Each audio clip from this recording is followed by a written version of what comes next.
This is war map. From the Limansky direction, there are new evidence of artillery strikes by Ukrainian formations on the populated areas of Tatyanovka, Prishib, and the surrounding areas.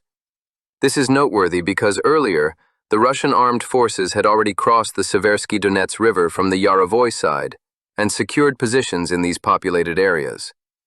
The AFU has launched several counterattacks, but has not been able to push the Russian assault units into the river, and the area of the battles is gradually increasing. On the north bank, the AFU occasionally launches counterattacks from the direction of Svyatogorsk towards Yarovoy. The northern sectors of the direction remain the scene of clashes of small groups. The Russian armed forces have been improving their tactical position there, but there have been no significant changes in the zones of control for quite some time. The main attention is still focused on Lyman. The storming of the city has been going on with varying intensity for some time. The fighters of the Russian armed forces are firmly securing positions to the east and in the forests to the south. However, in the urban area, mainly small groups are still operating. The fact is that the AFU has managed to equip the city with many positions and warehouses for various types of supplies. And now, through the forest areas to the west, here only replenishing the most necessary and conducting rotations. Therefore, AFU is less dependent on logistics than he could be, although bridges and other crossings over the river are systematically hit by airstrikes, artillery, and drones. In the forests, there is now practically the only opportunity for advances in modern drone conditions. The AFU also understands this, and therefore the intensity of the battles on the direction will only increase.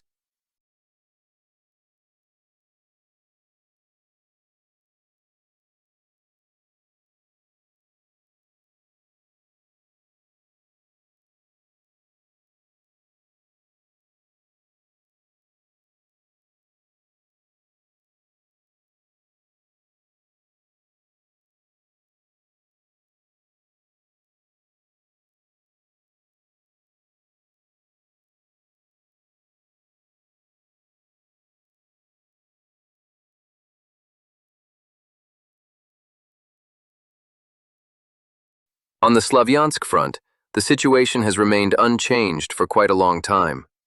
Before the truce, the Russian armed forces were advancing on the line Krivaya Luk-Kaliniki, moving towards the line Piskunovka, Alexandrovka.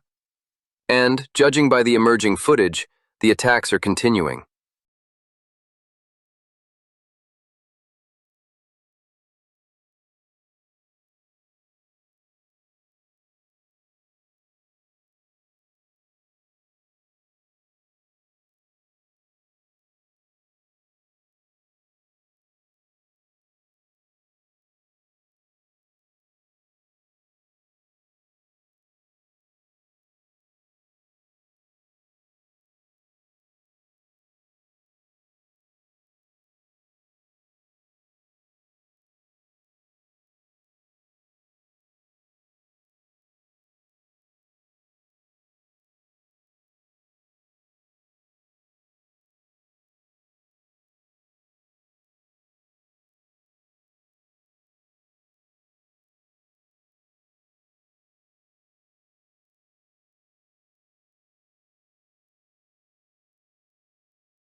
The main tactical goal is several forested areas between these villages, which will allow for further assaults on both settlements in the future. To the southeast in the area of Nikiforovka, units of the Russian armed forces have occupied several more forested areas. There, the Ukrainian armed forces previously maintained a pocket with a focal presence, which has now significantly decreased. Against this backdrop, the AFU is trying to strengthen its own positions in Alexandrovka, while to the south, fierce battles of small groups continue on the line Dibrova-Minkovka. There, both the Ukrainian armed forces and the Russian armed forces are operating in small groups. The main confrontation is taking place to the east of the Seversky Donets, Donbas Canal. This barrier is already a huge ditch without water with concrete banks, the possession of which will allow to strengthen the positions of the Russian armed forces and start building bridges for further attacks towards Kramatorsk. The AFU is trying to delay this moment as long as possible, gaining time for strengthening cities. But the armed forces of Ukraine will not surrender Kramatorsk and Slovyansk.